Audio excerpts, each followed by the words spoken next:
Hello everyone, আসসালামু আলাইকুম সকলকে। তোমাদের সবাইকে আমাদের পরিপাক ও শোষণ চ্যাপ্টারের শেষ লেকচারে স্বাগত জানাচ্ছি। তো ভাইয়া, আমরা মোটামুটি শোষণ টপিকটা কভার করে ফেলছিলাম লেকচার 3 এর মাধ্যমে। আজকের ফাইনাল লেকচারে আমরা বৃহদন্ত্র থেকে বিএমআই পড়ে দেন আমরা কিছু রোগ টোক পড়ে এই চ্যাপ্টারটাকে শেষ করতে যাচ্ছি। আচ্ছা, তো চলো আমরা স্টার্ট করতে পারি। তো প্রথমে আমাকে একটু বলো তো ভাইয়া, বৃহদন্ত্র সম্পর্কে কি আমরা সবাই জানি? বৃহদন্ত্র কি? সেটা ক্ষুদ্রান্তের পরে শুরু হওয়া একটা অংশ, তাই না? এটা মেনলি বিষয়টা। তুমি যদি এখানে খেয়াল করে দেখো কি লেখা, সেটা দেখো যে অবাচ্য অংশটুকু বাকি থাকে, তাই না? সেটা কোথায় শোষিত হবে বলো তো? বৃহদন্ত্রে শোষিত হবে। আচ্ছা, মানব কৌশিকতন্ত্রের ক্ষুদ্রান্তের পেছন থেকে তৈরি হওয়া যে মোটা নলাকার অংশটা আছে সেটাই বৃহদন্ত্র। সবচেয়ে বেশি ইম্পর্টেন্ট ইনফরমেশন এখানে কি বলতো? এটার লেন্থটা কত? 1.5 মিটার। সো মনে রাখবো, আমাদের পুরো পোস্টিংনালের দৈর্ঘ্য 8 থেকে 10 মিটার। তার মধ্যে 6 থেকে 7 মিটার ক্ষুদ্রান্ত, এবং মাত্র 1.5 মিটারের মতো বৃহদন্ত্র। এই বৃহদন্ত্রের কি কি অংশ আছে? এটার মধ্যে মেনলি আমরা চারটা কাঠামো দেখতে পারি, হ্যাঁ। মোটা দাগে আমরা চারটা কাঠামো এখানে দেখতে পারি। প্রথম সিকাম, দেন কোলন, মলাশয় বা রেকটাম বলতে পারি, আর লাস্টে আমাদের পায়ুপদ বা এনাস। আচ্ছা, তো সিকাম কোনটা? তুমি যদি এখানে ফিগারটার দিকে একটু খেয়াল করে দেখো, এই যে আমাদের থলে আকার যে গঠনটা আমি দেখতে পাচ্ছি, হ্যাঁ, থলে আকার যে গঠনটা আমি এখানে দেখতে পারতেছি, ব্যাগ লাগি স্ট্রাকচার, এইটাই আমাদের সেই সিকাম। ওকে, তাহলে আমরা কি পড়ছিলাম? ক্ষুদ্রান্ত কোথায় শেষ হয়? ইলিওকোলিক স্ফিংটারে, তাই না? তো ওই ইলিওকোলিক স্ফিংটার থেকে কিন্তু আমাদের এই বৃহদন্ত্রটা শুরু হলো। প্রথম অংশটা সিকাম। এখানে খেয়াল করে দেখো যে এই স্ফীত গোল অংশটি আমাদের সিকাম। এবং হ্যাঁ, এটা একটা থলি আকারের জিনিস, এবং এইটার গোড়ায় কি যুক্ত থাকে? অ্যাপেন্ডিক্স। তো মেনলি এটার পিছন দিকে এরকম একটা লম্বা অংশ যুক্ত থাকে, সেটাকে আমরা কি বলি বলতো? অ্যাপেন্ডিক্স বলে থাকি। এটা কিন্তু অনেক বেশি গুরুত্বপূর্ণ আমাদের জানার জন্য। তোমরা জানো এটা একটা নিষ্ক্রিয় অঙ্গ হিসেবে কাজ করে।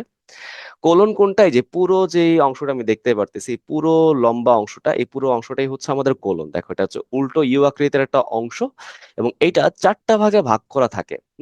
একটা ঊর্ধ্বগামী, যেটা উপরের দিকে উঠে আসে, রাইট, সিকাম থেকে যেটা উপরে ওঠে।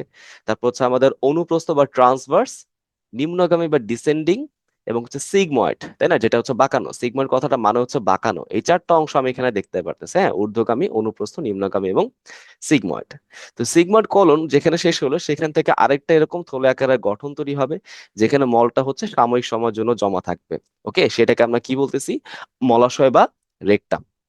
আচ্ছা, এখন এই বৃহদন্ত্রের কাজটা কি, তাই না? ক্ষুদ্রান্তের মধ্যে তো খাবারের চূড়ান্ত পরিপাক শোষণ সবই হয়ে যায়, তাহলে বৃহদন্ত্র কি করে? তো একটু কথা মাথায় রাখবা, যে আমরা যে মল ত্যাগ করি, সেই মলটা কিন্তু বৃহদন্ত্রে তৈরি হয়। তো আমরা হয়তো এই 3টে লেকচার আমরা কি কি পড়াশোনা করতেছিলাম, যে আমাদের চর্বণ করার পর খাবারটা বোলাসে কনভার্ট হয়, সেটা কাইমে কনভার্ট হয়ে যাবে পাকস্থলীতে, তাই না? কাইমটা কিরকম ছিল বলতো? অর্ধ তরল, মানে অনেকটাই ফ্লুইডের মতো হয়। কিন্তু আমরা যে মলটা ত্যাগ করি সুস্থ অবস্থায়, সেটা কিন্তু অত বেশি ফ্লুইডই হয় না, তাই না? সেটা অনেকটা শক্ত শক্ত হয়, না সেমি সলিড হয়। সো এটা কেন এরকম শক্ত হয়ে যাচ্ছে, তার পিছনে কিন্তু বৃহদন্ত্রের গুরুত্বপূর্ণ ভূমিকা আছে। বুঝতে পারছো? তো এইগুলো আমরা একটু বিস্তারিত দেখার চেষ্টা করি। তো ওইটা ছাড়াও আর কি কি গুরুত্বপূর্ণ কাজ আছে? এখানে কিন্তু বেশ কিছু মিথজীবী ব্যাকটেরিয়া বসবাস করে, হ্যাঁ। বেশ কিছু এখানে সিমবায়োটিক ব্যাকটেরিয়া বসবাস করে, তাই না? এখানে দেখো, প্রায় 500 প্রজাতির মিথজীবী ব্যাকটেরিয়া বসবাস করে। তুমি বলতে পারো, ভাই ব্যাকটেরিয়া থাকলে তো খারাপ হওয়ার কথা, তাই না? ব্যাকটেরিয়া তো বিভিন্ন রোগের জন্য দায়ী। আমরা অ্যান্টিবায়োটিক কার জন্য খাই? ব্যাকটেরিয়ার রোগের সমাধান করার জন্য খাই, তাই না? আচ্ছা, বাট মনে রাখতে হবে, সব ব্যাকটেরিয়া কিন্তু আমাদের জন্য খারাপ না। আমাদের গাটের ভিতরে যে ব্যাকটেরিয়া গুলো বসে আছে, বা মুখের ভিতরে যে ব্যাকটেরিয়া গুলো অবস্থান করতেছে, বা ফিমেলদের ক্ষেত্রে তাদের জেনিটাল ট্র্যাক্ট, যোনির ভিতরে যে ব্যাকটেরিয়া গুলো আছে, সেগুলো কিন্তু আমাদের জন্য ভালো। এবং এই 500 প্রজাতির মধ্যে সবচেয়ে মেইন কোনটা বলতো? ইশেরিকিয়া কোলাই, যেটাকে আমরা ইকোলাই বলে থাকি, ইকোলাই হিসেবে সবাই চিনি, তাই না? এটা কিন্তু ইম্পর্টেন্ট, হ্যাঁ। কেন ইম্পর্টেন্ট বলতো? কারণ এরা মেনলি ভিটামিন কে, যেটা রক্ত তঞ্চনের জন্য গুরুত্বপূর্ণ, ভিটামিন বি 12, যেটা ফোলিক অ্যাসিড, মানে অ্যানিমিয়া প্রতিরোধ করে, তাই না, লোহিত রক্তকণকে তৈরি করে। তো এইসব কারণে কিন্তু এই ব্যাকটেরিয়া গুলো থাকা অনেক বেশি ইম্পর্টেন্ট। এই ব্যাকটেরিয়া গুলো কিভাবে কাজ করে দেখো, খাবারের অপাচ্য অংশ, মানে যেটাকে পাচন করা যাচ্ছে না, যেখান থেকে আমি আর কোনো নিউট্রিয়েন্ট, আর কোনো মিনারেলস নিতে পারতেছি না ক্ষুদ্রান্তের মাধ্যমে, তাদেরকে আমি কি করবো এখানে গাজন করব এবং পাচন করব, মানে ফার্মেন্টেশন এখানে করব। ওকে, ফার্মেন্টেশন প্রক্রিয়া কি হয় বলতো, কার্বোহাইড্রেট গুলো ভেঙে বিভিন্ন জৈব অ্যাসিড তৈরি হয়। দেখো এখানে বলা আছে কি সেলুলোজ, হেমিসেলুলোজ, এগুলা ভেঙে কি তৈরি হবে বলতো, বিভিন্ন শর্ট চেইন ফ্যাটি অ্যাসিড গুলো তৈরি হবে। ঠিক আছে, যেমন ধরো এখানে অ্যাসিটিক অ্যাসিড পাইতে পারি, ল্যাকটিক অ্যাসিড পাইতে পারি, বিউটারিক অ্যাসিড পাইতে পারি। রাইট, সাথে আমাদের বাই প্রোডাক্ট হিসেবে carbon dioxide, hydrogen gas, methane gas এইগুলো কিন্তু যুক্ত হতে পারে, তাই না? এইগুলো মিলেই কিন্তু আমাদের যে প্রাকৃতিক বায়ু আমরা বলি না, সেই প্রাকৃতিক বায়ু ফর্ম করে, তাই না? আচ্ছা, এবার শোষণ, এখানেও কিন্তু পানি শোষণ হইতে পারে, অভিস্রবণ প্রক্রিয়া কিন্তু পানি শোষণ হইতে পারে 70 to 80%। তাহলে আমাকে বলো তো পানি শোষণের প্রধান স্থান কোনটা? এখানে আমরা সবাই ভুল করি, সবাই বৃহদন্ত্র বলি, বাট না, পানি মূলত ক্ষুদ্রান্তে শোষিত হয়ে যায়। ক্ষুদ্রান্তে পানি শোষণের পরে যে অল্প পরিমাণ পানি বাকি থাকে তার 70 থেকে 80% পানি এখানে অভিস্রবণ প্রক্রিয়ায় শোষিত হয়ে যায়। কথা বুঝতে পারছো? ক্ষুদ্রান্তে পানি শোষণ হবে ব্যাপন প্রক্রিয়া, আর এখানে শোষণ হবে অভিস্রবণ প্রক্রিয়া। এটা কিন্তু একটু ইম্পর্টেন্ট। পানির সাথে আরো কিছু অজৈব লবণ, গ্লুকোজ এগুলা মিশে শোষিত হইতে পারে, ওইগুলা দেখার বিষয় না। সে কিছু পরিমাণ গবলেট কোষ থেকে মিউকাসও ক্ষরণ করতে পারে, সেটা হচ্ছে কোলন পেরিস্টালসিসকে প্রমোট করে, মানে ওই কোলনের ভিতর দিয়ে মলটা যাতে সামনের দিকে এগিয়ে এগিয়ে মলাশয়ের দিকে যাইতে পারে সেই জিনিসটাকে সে প্রমোট করে। বুঝতে পারছো আমার কথা? আচ্ছা, তারপর দেখো খাদ্যের অসার অংশ মানে অপাচ্য অংশ, যেটাকে আর আমি ডাইজেস্ট করতে পারতেছি না, সেই অংশটাকে কি করে সে অ্যাকুমুলেট করে, মানে জমা করে, মল তৈরি করার জন্য। বুঝতে পারছো? হ্যাঁ, এই যে দেখো এগুলো হচ্ছে সেখানে দীর্ঘ সময় জমা থাকে। কেন জমা থাকে? কারণ এখান থেকে আমি মল তৈরি করতে চাইবো, তাই না? এরা হচ্ছে প্রথমে 350 গ্রাম তরল মন্ড তৈরি করে, সেখান থেকে 135 গ্রামের মতো প্রতিদিন, 135 গ্রামের মতো আমাদের আর্দ্র মল তৈরি হইতে পারে। বুঝতে পারছো? এই মলটা আলটিমেটলি পায়ুপথে দেহের বাইরে নির্গত হয়ে যাবে, যেটাকে আমরা ডেফিকেশন বলতেছি। হ্যাঁ, আচ্ছা, সো এই মল ত্যাগ বা ডেফিকেশনটা আসলে আমাদের পরীক্ষার জন্য অত বেশি ইম্পর্টেন্ট না, জাস্ট তুমি একবার জেনে রাখতে পারো। আচ্ছা দেখো, এই যে এখানে লেখা আছে যে যে প্রক্রিয়া আমরা কি করতে পারি, অপচ্য অংশটা মল রূপে বা ফিসিস রূপে বের করে দিচ্ছি, নির্গত করতেছি, সেটাকে আমরা কি বলবো? মলত্যাগ বা ডিফিকেশন। এটাকে আমরা ইজেশন বলতে পারি। ইনজেশন মানে খাওয়া, ইজেশন মানে বের করা। আচ্ছা, এখন এই মলের জন্য সবচেয়ে মূল উপাদান কোনটা? মূল উপাদান হচ্ছে রাফেজ। রাফেজ কারা? রাফেজ হচ্ছে আমাদের বডির অপাচ্য অংশ, মানে আমাদের বডি বলতে আমাদের যে খাদ্য উপাদানগুলো আছে, এই খাদ্য উপাদানের মধ্যে যা অপাচ্য আছে, যা আমি বডিতে শোষণ করতে পারি নাই, অ্যাবজর্ব করতে পারি নাই, সেটাই হচ্ছে রাফেজ। এই রাফেজের মূল উপাদান হচ্ছে সেলুলোজ, হেমিসেলুলোজ, এইসব জিনিসগুলো, যেগুলো আমরা হচ্ছে মিলে ধরো বিভিন্ন শাকসবজি, হ্যাঁ, কাঁচা ফলমূল এসব থেকে পেয়ে থাকি। রাইট, সো তুমি চিন্তা করো, শাকসবজির মধ্যে কিন্তু সেলুলোজ আছে, ওই সেলুলোজ কিন্তু আমি হজম করতে পারি না, তার সত্ত্বেও সেটা খাইতে হবে কেন? কারণ সেটা কিন্তু আলটিমেটলি রাফেজ হিসেবে কাজ করে, মল তৈরিতে গুরুত্বপূর্ণ ভূমিকা রাখে। আচ্ছা, এবং দেখো এখানে কিন্তু এই কথাগুলো বলা হয়েছে যে মিউকাসটা হচ্ছে লুব্রিকেন্ট হিসেবে কাজ করে, মানে আহ বৃহদন্ত্রের ভেতরের তলটাকে পিচ্ছিল বানায় ফেলে, যাতে খুব সহজে কোলন পেরিস্টালসিসটা হইতে পারে। ওকে, আচ্ছা, তো এখানে দেখো এই সময় ভেতরে ব্যাকটেরিয়া সংক্রমণের ফলে বেশ কিছু সালফার ঘটিত গ্যাস এখানে তৈরি হয়, যেটা মলকে দুর্গন্ধ করে এবং প্রাকৃতিক বায়ুকে কিন্তু দুর্গন্ধ করতে পারে। তো নর্মালি প্রাকৃতিক বায়ু অত বেশি দুর্গন্ধযুক্ত হওয়ার কথা না। হ্যাঁ, বাট কারো কারো ক্ষেত্রে অনেক বেশি দুর্গন্ধযুক্ত হয়। কেন? কারণ তাদের পাচন প্রক্রিয়া হয়তো কোনো সমস্যা আছে। হ্যাঁ, রাইট, সেখানে অ্যাডজাস্টমেন্ট করতে হবে, ডায়েটের দিকে ফোকাস করতে হবে। আচ্ছা, এবার আসো হচ্ছে মলটা কখন আমি ত্যাগ করব? হ্যাঁ, আমাদের কি সবসময় মলের বেগ পায়? না, সবসময় কিন্তু পায় না। দিনের নির্দিষ্ট সময়, অনেকে সকালবেলা, অনেকে রাতের বেলা কিন্তু মলের বেগটা পায়। মূত্রের বেগ যেমন ঘন ঘন পায়, সেটা অন্য জিনিস, বাট মলের বেগটা কিন্তু অনেক বেশি সুনির্দিষ্ট। কেন? কারণ আমাদের মলাশয় যে প্রাচীর, সেই প্রাচীরের গায়ে কিছু রিসেপ্টর থাকে। হ্যাঁ, এই রিসেপ্টর গুলো বুঝতে পারে কখন মল ত্যাগ করতে হবে, কখন ত্যাগ করতে হবে না। ওকে, তো এটা হচ্ছে এক ধরনের রিফ্লেক্স প্রক্রিয়া। দেখো, এটা হচ্ছে ডেফিকেশন প্রতিবর্তী ক্রিয়া বা রিফ্লেক্স প্রক্রিয়া। হুম, এটার কারণে যে কোলন পেরিস্টালসিস শুরু হয়, মলটা আস্তে আস্তে রেকটামের দিকে যায়, সেখান থেকে বায়ুপথে নির্গত হয়ে যায়।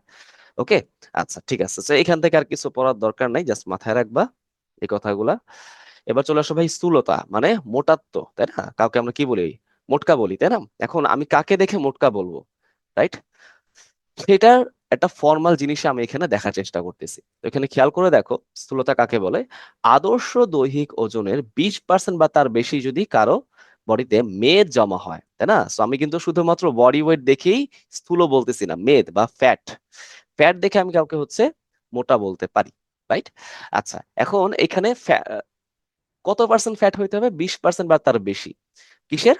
আদর্শ দৈহিক ওজনের। তাহলে এখন আমাদের প্রশ্ন আসলো, ভাই আদর্শ ওজন এখন আমি কেমনে বুঝবো? এখন কোনো মোটা হাট্টা গোটা মানুষ যার ওজন 150 কেজি, সে যদি বলে যে আমার আদর্শ ওজনে হচ্ছে 150 কেজি, তাহলে কি হবে? না। এইটাও কিন্তু ফিক্স করে দেওয়া, ঠিক আছে? ফিক্স করার কাজটা কি করছে WHO 2000 সালে, দেখো। WHO মানে ওয়ার্ল্ড হেলথ অর্গানাইজেশন। তারা কিন্তু আলটিমেটলি এই বডির হাইটের তুলনায় ওয়েটটা কিরকম হলে ভালো হয় তার উপর ভিত্তি করে একটা ফর্মুলা আমাদের দেওয়ার চেষ্টা করছে। সেটাকে আমরা কি বলতেছি? বিএমআই বা বডি মাস ইন্ডেক্স। ওকে, মাসটা কিরকম হইতে হবে, ভরটা কিরকম হইতে হবে, হ্যাঁ, যেটাকে আমরা পাতি কথায় ওজন বলতে পারি না, লেমেন ভাষায়। সেটার একটা নির্দেশনা সূচি তারা তৈরি করে দিয়ে গেছে। খেয়াল করে দেখো যে মাত্রাতিরিক্ত ওজন নির্ধারণের জন্য উচ্চতার সাথে ওজনের যে আনুপাতিক সম্পর্ক আমরা দেখাইতে পারি, সেটাই হচ্ছে বডি মাস ইন্ডেক্স। এখন বডি মাস ইন্ডেক্সের ফর্মুলাটা জানা ভেরি ভেরি ইম্পর্টেন্ট। এটা আমাদের সিকিউ তো 9-10-এ আসতোই, হ্যাঁ, এবং এমসিকিউ তে কিন্তু বর্তমানে এইচএসসি তেও আসে। ওকে, সো এটা একটু ভালো করে মাথায় রাখবো। দেখো আমি উপরে কি নিব? বডির ওজন নিব, ওয়েট নিব কিলোগ্রামে, এবং বডির হাইট নিব হচ্ছে মিটারে, কিন্তু সেটাকে আমি আবার স্কোয়ার করে দিব। ঠিক আছে, এইটা একটু মাথায় রাখো। ঠিক আছে, সো এই ফর্মুলার প্রয়োগটা আমি তোমাদের একটু এখন দেখাচ্ছি, যে এই ফর্মুলাটা আমি দেখলাম, তাই না? ফর্মুলার প্রয়োগটা কি? ধরো আমি আমার নিজের কেসটাই তোমাদের সামনে প্রেজেন্ট করি। হ্যাঁ, এই যে আমি আমার বডি ওয়েট ধরো কত? আমার বডি ওয়েট হচ্ছে লেটস সে 53 কেজি। হ্যাঁ, আমি খুব শুকনা টুকনা মানুষ। বডি ওয়েট হচ্ছে 53 কেজি। এবং আমি, আমার হাইট কত বলতো? আমার হাইট হচ্ছে 5 ফুট 6 ইঞ্চি। হ্যাঁ, আমি অত লম্বাও না আসলে। 5 ফুট 6 ইঞ্চি আমার হাইট। এখন এখান থেকে আমি বললাম কি আমার বিএমআই কত হবে হিসাব করো। তো তুমি চাইলে তোমার নিজের ওয়েট এবং নিজের হাইট দিয়েও হিসাব করতে পারো, এটা তোমার ইচ্ছা। সো এটা দেখি আমরা কিরকম কি করা যায়। সো আমাদের ফর্মুলাটা কিরকম ছিল? ফর্মুলায় বলা হচ্ছিল আমার বিএমআই কি হবে, আমি ওয়েট নিব এবং নিচে কি নিব? হাইট নিব বা তার স্কোয়ার নিব, তাই না? হাইট নিব বা তার স্কোয়ার নিব। ওয়েটটাকে অবশ্যই কেজিতে নিতে হবে, হাইটটাকে অবশ্যই মিটারে নিতে হবে, অন্য কোনো এক্সেপশন কিন্তু হবে না। এখন মজার বিষয় হলো ভাই, ওয়েট নিয়ে কোনো সমস্যা নেই, কারণ আমরা কিন্তু ওয়েটটা অলওয়েজ কেজিতেই মাপি, তাই না? টনে তো আর মাপি না, রাইট? কেজিতেই হয়। সমস্যা হচ্ছে হাইট নিয়ে ভাই। হাইটে যে আমরা ফুট ইঞ্চিতে মেপে অভ্যস্ত, আমরা তো মিটারে মেপে অভ্যস্ত না। তাহলে হাইটের বিষয়টা আমি কি করতে পারি? তো এখন তোমাকে আমি একটা নিয়ম শিখাই দিচ্ছি কিভাবে তুমি ম্যাথটা করবা। এটা কিন্তু ম্যাথ, হ্যাঁ, ম্যাথের মতোই চিন্তা করো। প্রথমে কাজ হবে তোমার, যা পরিমাপ দেওয়া থাকবে সেটাকে তুমি ইঞ্চিতে নিয়ে যাও। তো আমরা মনে হয় জানি যে কত ইঞ্চিতে 1 ফুট হয় বলো তো? নিশ্চয়ই 12 ইঞ্চিতে 1 ফুট। সো তুমি ফুটের মানটাকে 12 দিয়ে গুণ করে ফেলো। এই যে আমাদের ফুট চলে আসলো, সাথে সরি আমাদের ইঞ্চি চলে আসলো, সাথে এক্সট্রা যে ইঞ্চিটা আছে সেটা তুমি অ্যাড করে নাও। ওকে, তাহলে 5 × 60, 60 আর 6 66 হয়, রাইট? 66 ইঞ্চি আমার হাইট। এবার আমার তো ইঞ্চি দিয়েও লাভ নাই, আমার লাগবে মিটার। সো আমি কি করবো এখন? ইঞ্চি থেকে সেন্টিমিটারে চলে যাবো। তো তোমরা হয়তো এটা জানো, হ্যাঁ, না জানলে এখন তোমরা একটু মনে রাখবা যে এক ইঞ্চিতে এক ইঞ্চিতে কত সেন্টিমিটার হয়? 2.54 সেন্টিমিটার হয়। এটা অবশ্যই তোমাকে মাথায় রাখতে হবে। তাহলে 66 ইঞ্চিতে কত সেন্টিমিটার হবে? 2.54 দিয়ে গুণ করে ফেলবো। ওকে, এই হিসাবটা তোমরা হচ্ছে করে নাও।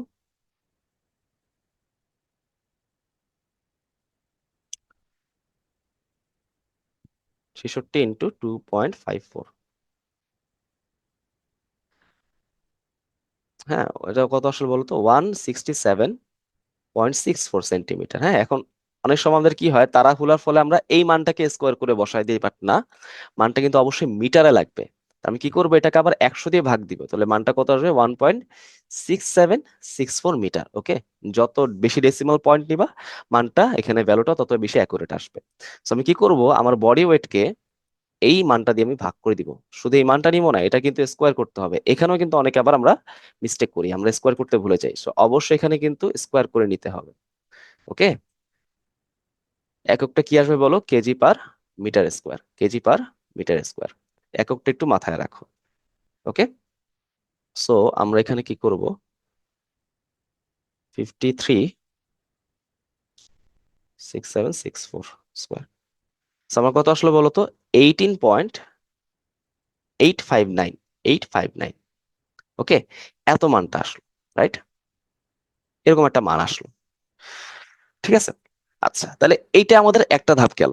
এখন পরবর্তী ধাপটা হচ্ছে এই মানটা কি ভালো নাকি খারাপ, সেটাও কিন্তু আমাদের ডাব্লিউএইচও বলে দিয়ে গেছে যে এই মানটা আসলো এটা কি ভালো নাকি খারাপ।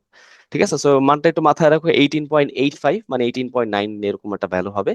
সো এখন খেয়াল করে দেখো, এই মানগুলোর উপর ভিত্তি করে আমরা হচ্ছে একটা চার্ট তৈরি করছি। এই চার্টের মধ্যে কি বলা হচ্ছে, 18.5 এর নিচে যারা যারা আছে তাদের সবাইকে আমি কি বলবো, আন্ডারওয়েট। হ্যাঁ, তাদের সবাইকে আমি কি বলবো, আন্ডারওয়েট বা ওজনতার কম আছে। ওকে। আচ্ছা, যাদের বিএমআইটা হচ্ছে 18.5 থেকে 24.99 মানে 25-এর মধ্যে যাদের আছে তাদেরকে আমি কি বলবো, স্বাভাবিক ওজন। 25 থেকে 29.99 মানে 30-এর মধ্যে যাদের আছে অতিরিক্ত ওজন বলবো, ওভারওয়েট, তাদেরকে এখন আমি মোটা বলবো না। 30 থেকে বেশি হয়ে গেলে, 30 থেকে 34.99 35-এর মধ্যে তাদেরকে আমি কি বলবো বলতো, ক্লাস 1 ওবেসিটি, প্রথম শ্রেণীর স্থূলতা। 35 থেকে 39.99 সেটা হচ্ছে দ্বিতীয় শ্রেণীর স্থূলতা। এবং 40 বা তার বেশি হলে কিন্তু তৃতীয় শ্রেণীর স্থূলতা, যেটাকে আমরা ঝুঁকিপূর্ণ স্থূলতা বলতে পারি, তাই না? অর্থাৎ তার ইমিডিয়েটলি বডির ওয়েট কমাইতে হবে। রাইট। আচ্ছা, তো এখন আমি জানি অনেকের প্রশ্ন থাকে যে ভাই, বডি ওয়েট বেশি হলে সমস্যাটা কি, না? বেশি হলে হোক, সমস্যা কি? সমস্যা অবশ্যই আছে।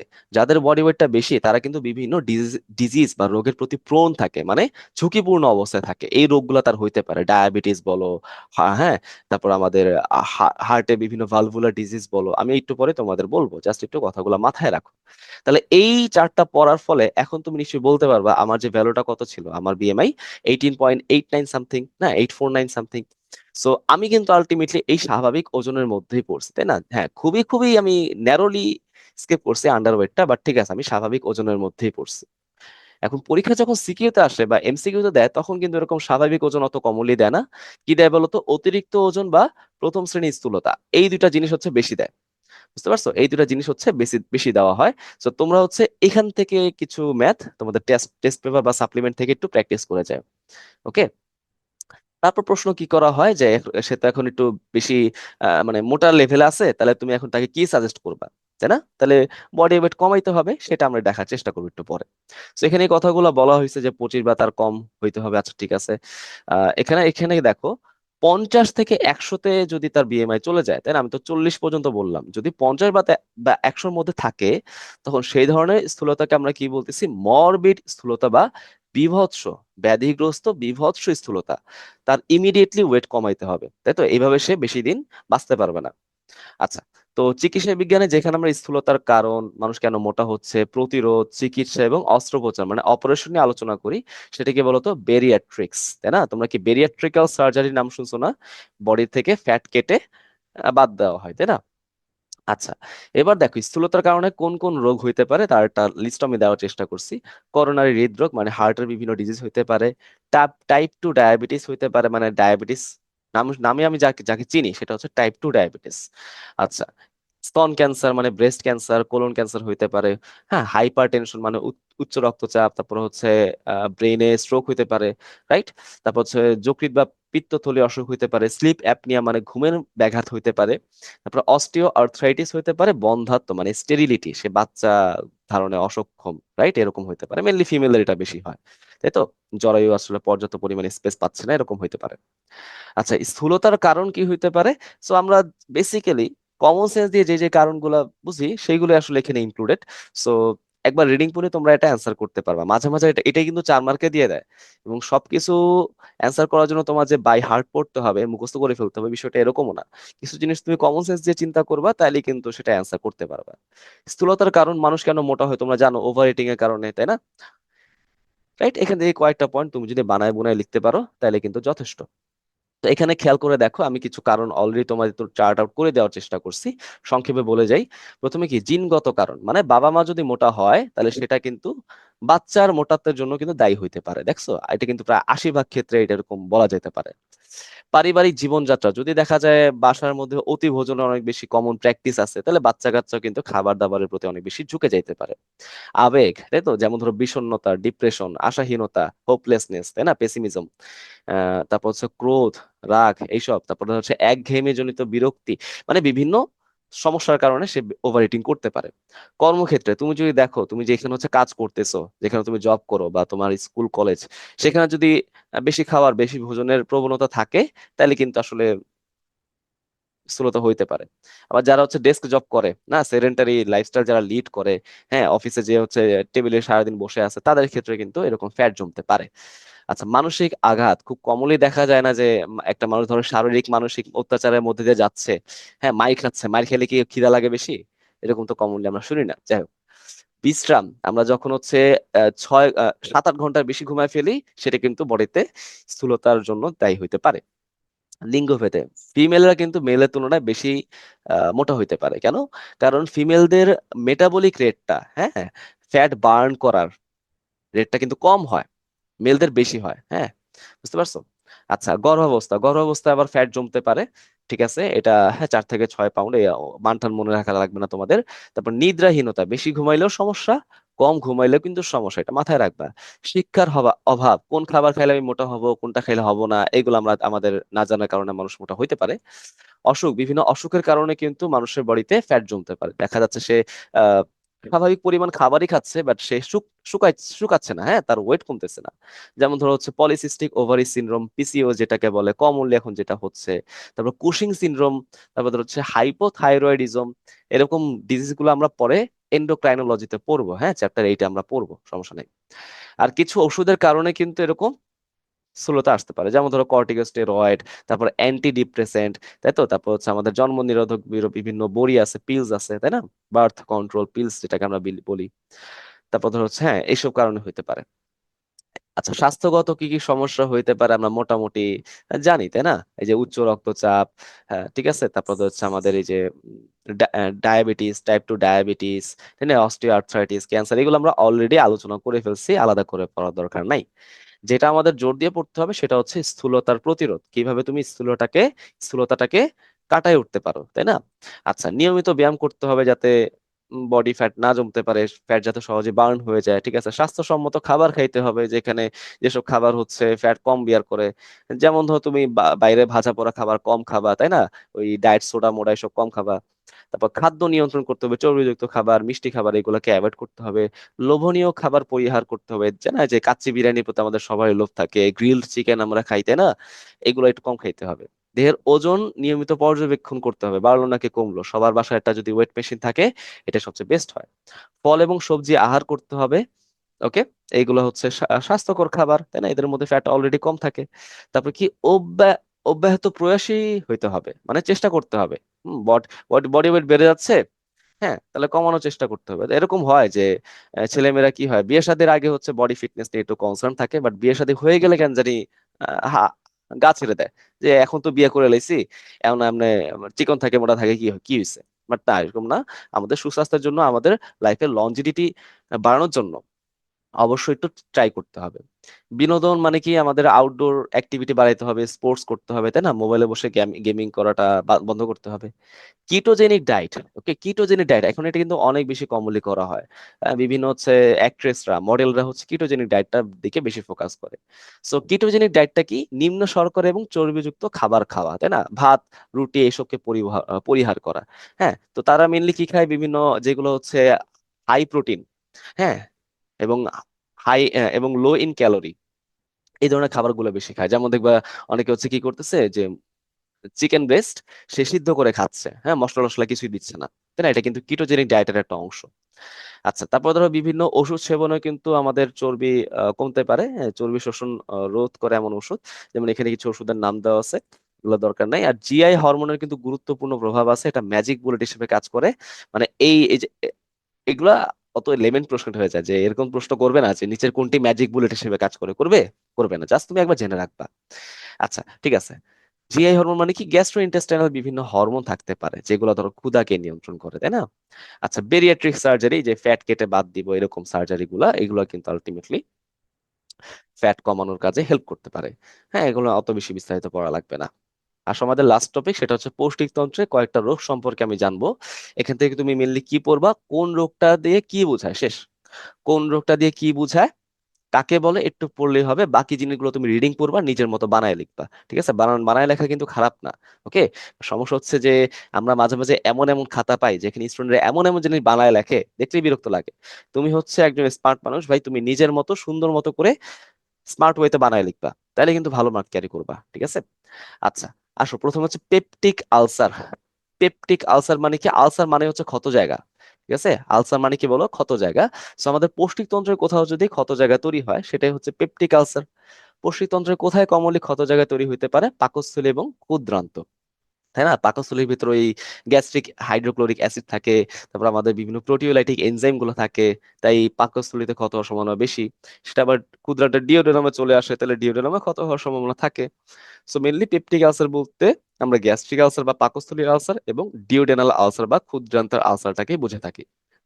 কি কি কারণে হইতে পারে আমরা এটা কিন্তু অলরেডি পড়ে আসছি, তাই না? ওই যে আমাদের পাকস্থলী অংশের ভিতরে হেলিকোব্যাক্টার পাইলোরি, এটার আক্রমণে কিন্তু হইতে পারে, অথবা আমাদের বিভিন্ন এনএসএআইডি, তাই না, পেইন কিলার, হ্যাঁ, জ্বালাপোড়া রোধী ওষুধ, আইবুপ্রোফেন বা নেপ্রোক্সেন, তুমি এদের কথা তুমি বলো, এরাও কিন্তু আলটিমেটলি পেপটিক আলসার ঘটাইতে পারে।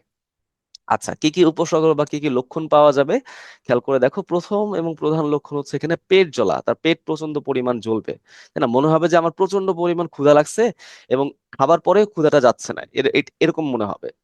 তারপর কি দেখো, বমি বমি ভাব বা যেটা আমরা নসিয়া বলি, রাইট, রক্ত বমি হইতে পারে। তারপর ধরো হচ্ছে আহ, মলে কালো রক্ত যাইতে পারে, পেট ফোলা ভাব থাকতে পারে, হ্যাঁ, ফ্ল্যাচুলেন্স যাকে বলি। তারপর ধরো হচ্ছে অম্বল হইতে পারে, যেটাকে আমরা কি বলি, অ্যাসিড রিফ্লাক্স, তাই না? তুমি যদি চিন্তা করে দেখো এই ধরো আমাদের পাকস্থলীটা। এইবার এখানে দেখো আমাদের হাইড্রোক্লোরিক অ্যাসিডটা কই আছে বলো তো? হাইড্রোক্লোরিক অ্যাসিডটা হচ্ছে আমাদের এই যে এই পাইলোরাসের কাছাকাছি জায়গা থেকে হাইড্রোক্লোরিক অ্যাসিডটা ক্ষরণ হওয়া শুরু করে। সো মোটামুটি চিন্তা করো, আমাদের এই কার্ডিয়া রিজন পর্যন্ত কিন্তু আসলে সেই HCl-টা থাকার কথা, না?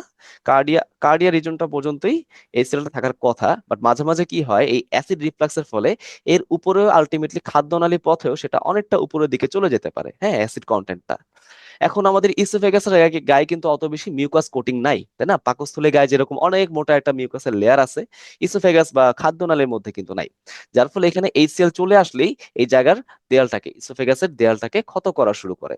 এবং এইটাকেই আমরা কি বলতেছি? অম্বল বলতেছি, অ্যাসিড রিফ্লাক্স বলতেছি। হুম। তো এখানে আবার হার্টের বিষয়টা কেন চলে আসলো, হার্ট বার্ন? কারণ আমরা জানি যে এই যে জায়গাটা, এই যে সংযোগস্থলের জায়গাটা, না, রাইট, এই যে জায়গাটা, এটাকে আমরা কি বলতাম? কার্ডিয়া বলতাম। কার্ডিয়া, কেন কার্ডিয়া বলতাম? কারণ এটার কাছাকাছি জায়গা কি অবস্থান করে বলো?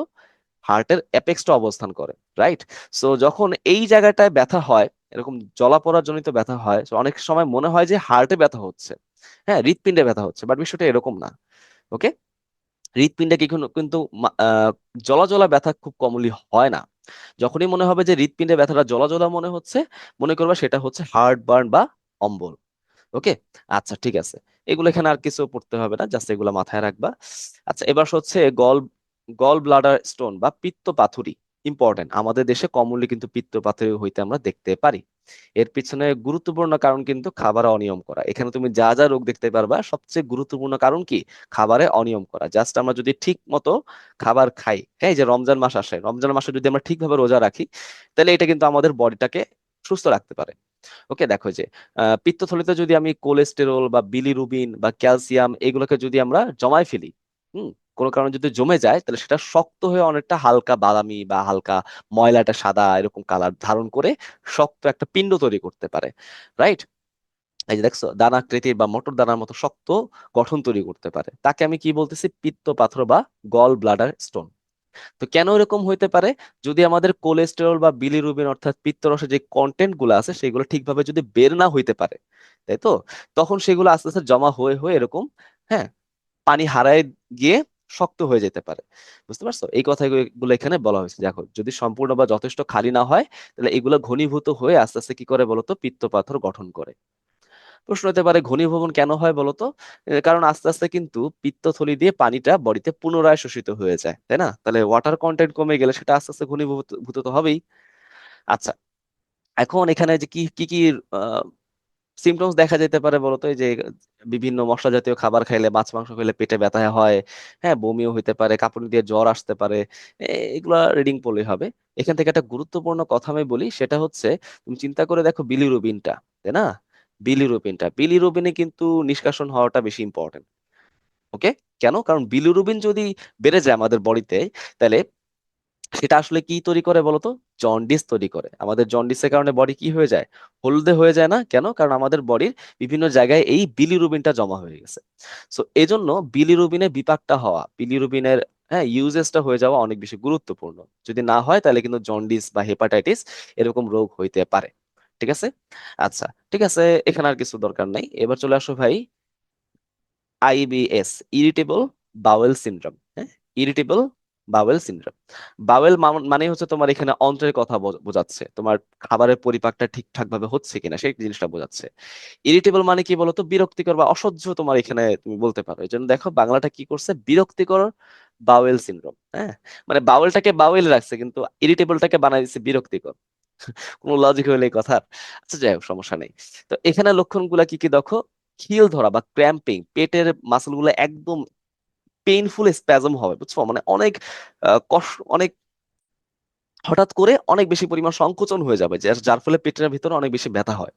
তোমরা যারা এখানে ফিমেল স্টুডেন্ট আছো, তোমরা হয়তো বুঝো যে পিরিয়ডের সময় যে ক্র্যাম্পিংটা হয়, তাই না? তখন যেরকম ব্যথা হয় না, এখানে সেরকম না হলেও তার তার সমতুল্য একটা ব্যথা কিন্তু তৈরি হয়।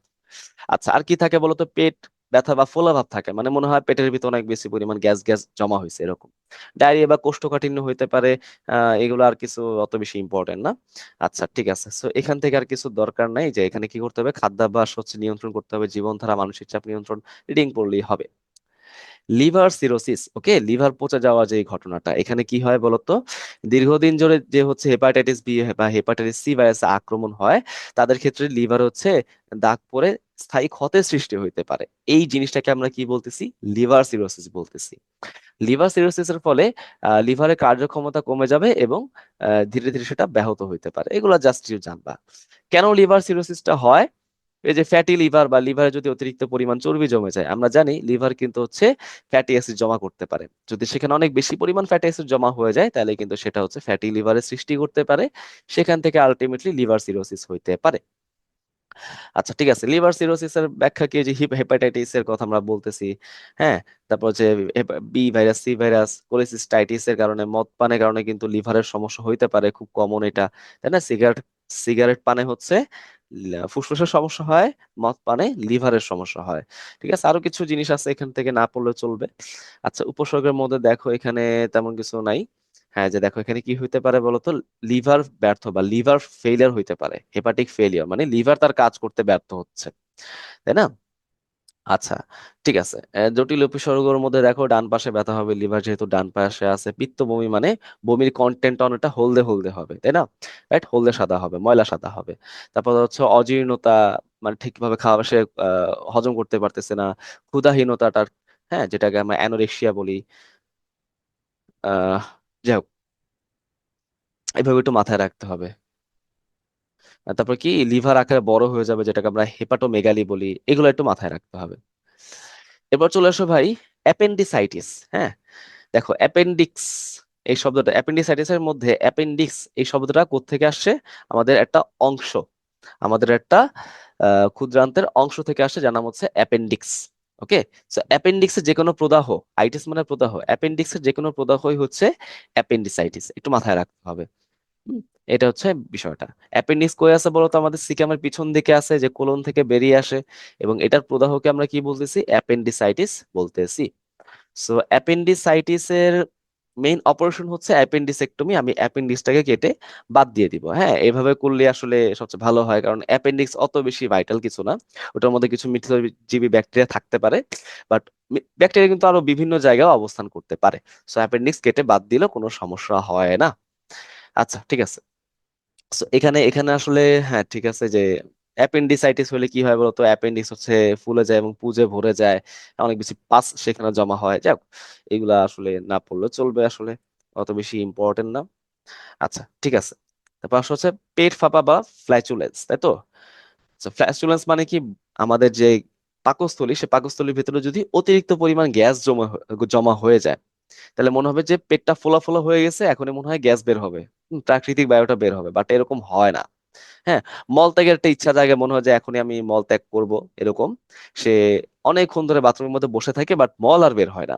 এরকম এই জিনিসগুলো আসলে পেট ফাঁপার সাথে অনেক বেশি ক্লোজলি কানেক্টেড।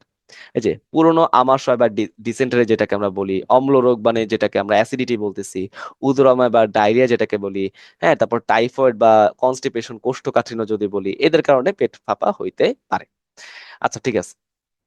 তো এখানে এখানে তেমন কিছু ইম্পর্টেন্ট না, জাস্ট মাথায় রাখবা চিকিৎসা হচ্ছে ওষুধ খাইতে হবে, জাস্ট একটু জানলেই হবে। তো আমাদের এই চ্যাপ্টারে আর কিছু নাই, আশা করি আমরা পড়াগুলো বুঝতে পারছি। কারো যদি কোনো ডাউট থাকে অবশ্যই আমাকে জানাবা, ইনশাল্লাহ নতুন একটা চ্যাপ্টারে তোমাদের সাথে আবার দেখা করব। সবাইকে আসসালামু আলাইকুম।